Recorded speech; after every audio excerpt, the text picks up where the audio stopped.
So the Eagles trade Demarco, Byron Maxwell, and Kiko Alonso. How do I feel about it? Personally, I don't even give two flying shits.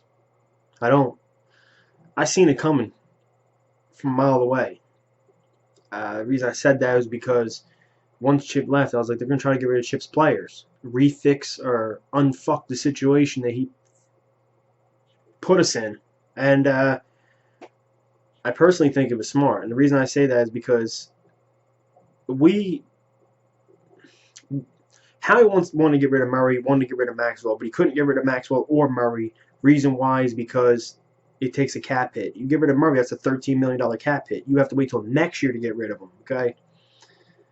So if you can find a team who would trade for him and take on his contract, you can take no hit. You gain cap salary. We need cap salary to re-sign Fletcher Cox, and we need these draft picks. I don't get how people are so overblown the situation. But oh my God, we're fucked and all this and that. Like ADP, you said something about you ain't accepting nothing more than a first or second round pick. I'm sorry to break the news to you, but you'll be lucky to get a fourth or a fifth because he's not worth a first or second round pick. Now maybe in my eyes, or maybe your eyes, it is. You know, because I think he is, but in the league's eyes, they're like, we can go in the draft and get a young buck that has no treads on his tires, and he can go right in there and be probably better than Murray. So you'll see what you get for him, but it's better than getting nothing because we could have just released him and took a big-ass cap hit.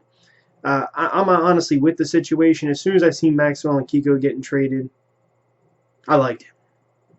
Because I'm sick and damn tired of seeing these gutless, heartless son of a bitches coming in my goddamn city, my goddamn team, just wanting paychecks. Maxwell, he was decent last year. He wasn't anything special, and people think he was so goddamn great. I'll tell you that right now. He sat back and he laughed after every loss. He was giggling about getting smoked by Julio Jones. What the fuck are you giggling about, dude? Okay? Then I look at Demarco Murray. You know, I respected him. I thought he'd be a decent running back for us. Did I ever think he'd have as much yards as he did with Dallas? Hell no, I didn't. I never said that in my life. I never said he was going to be a rushing leader and all this. I thought he would just be a decent running back, good addition.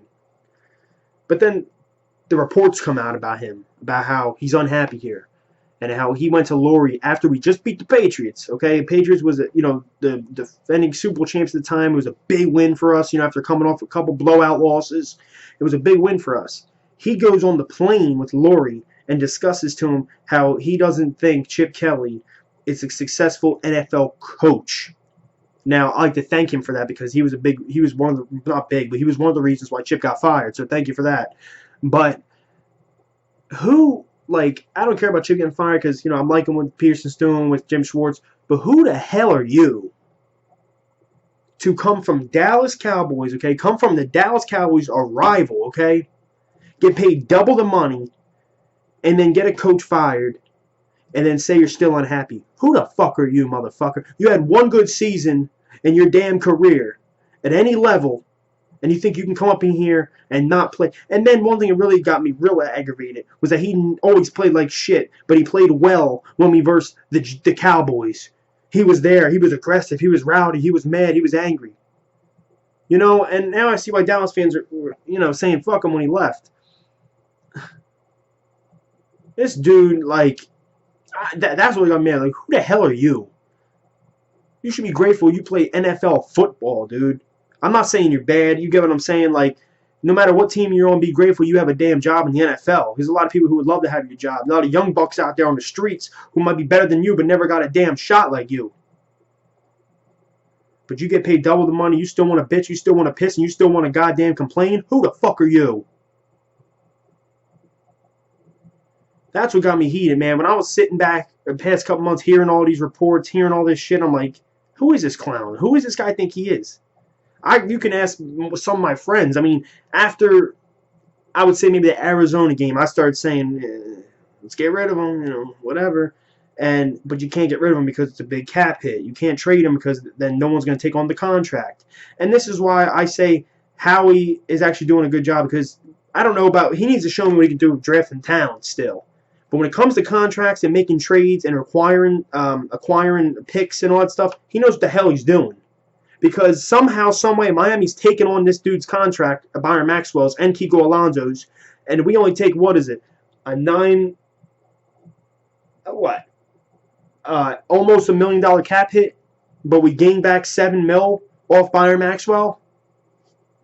Murray, they're restructuring his deal, and he's heading down to the Titans. I don't think we even take a damn cap hit off getting rid of him.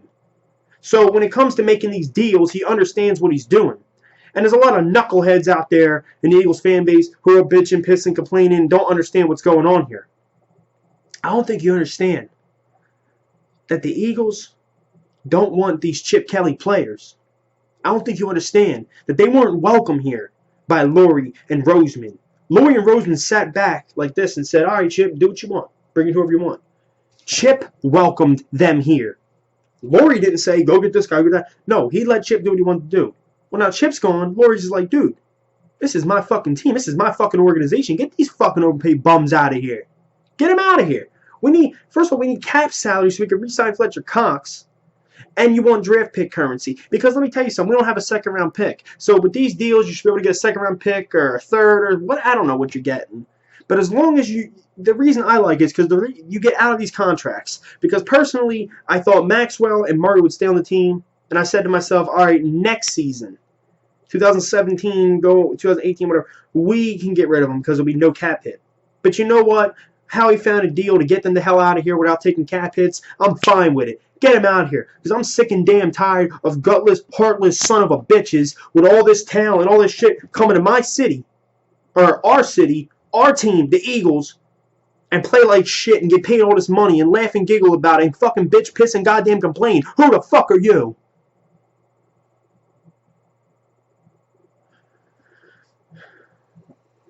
I'm sorry, man. I'm not. I don't understand. I understand some Eagles fans are freaking out, all this and that, and I'm not saying it's going to be good. But we got to see what we do in the draft and see what we do in free agency. I mean, it's not. Maxwell is not the big of a loss. Maxwell fucking sucked. Honestly, he wasn't that good. He got burnt all the goddamn time. And I understand it was a new system, all this rah-rah shit. Pick up Sean Smith in the free agency. Do something. I mean, you can also go in free agency right now. Pick up Doug Martin. Pick up Matt Forte. You can pick up Lamar Miller. I mean, I look, and then people say, well, you're not going to be successful when you have a run game. First off, Murray couldn't even pick up a goddamn yard. What was his average? 2 yards per carry or some stupid shit like that? I understand it was out of the shotgun. That's another thing about Murray, okay? It really got me fucking aggravated. Was that, oh, well, it's because he's in the shotgun. And, you know, he can't run out the shotgun. He can't do this, can't do that. Well, I'll name you a guy who got traded from Philly named LaShawn Shady McCoy. He can play in any fucking system, and that's why he was an elite running back. I said was because I don't know what the hell's going on with him now. But that's why he was an elite running back, because he can play in any system. There was no fucking excuses for him that, oh, he needs to go under center, I formation, running back, fullback. And you actually had clown-ass analysts sitting back not actually saying, like, damn, Murray lost a step. He's a little slower. He's not as fast as he was. They're actually sitting back saying, well, he's not in the center, not in the center, not in the center. It's like, dude, give it up.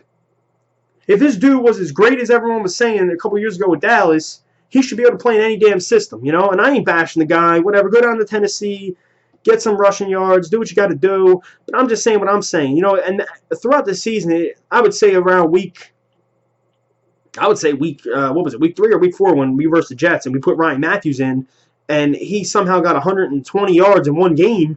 I'm like, how the hell did he do that? But Murray was getting -3 yards, 10 yards in one game. It's like, all right, something's up here. You know what I mean? And a lot of people are saying we're effed at the running position. I look at the Chiefs last year. They lost probably the most dynamic running back in the NFL by the name of Jamal Charles, and everyone thought their season was fucked. No, they got 3 bums named Ware, Sharkandrick West, and some other cat named Niles Davis, and still had one of the best rushing attacks in the NFL and still made the damn playoffs. I mean, and then what, they ripped off 11 straight wins or some shit like that? I can't remember. But I'm just saying, this was the whole deal. Get rid of these guys that Chip brought in. Howie.